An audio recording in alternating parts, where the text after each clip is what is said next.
Почитувани, иако Македонија е мала држава и по територија и по население, издвојува значителни средства за правосудниот систем.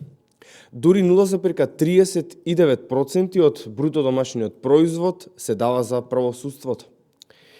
Тоа е повеќе од Франција со 0,20%. Германија издвојува 0,30%.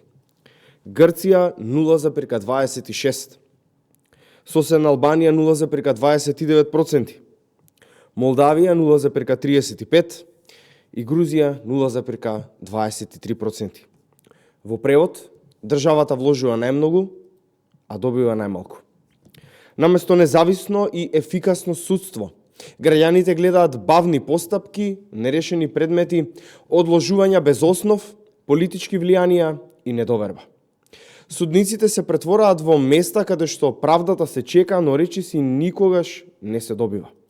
Судството треба да биде стожер на правдата, а не алатка во рацете на поединци и политички групи. Граѓаните плаќаат, а за возврат добиваат нефункционален систем кој не ја штити вистината, туку ја одложува. А понекогаш таа воопшто не ни стигнува.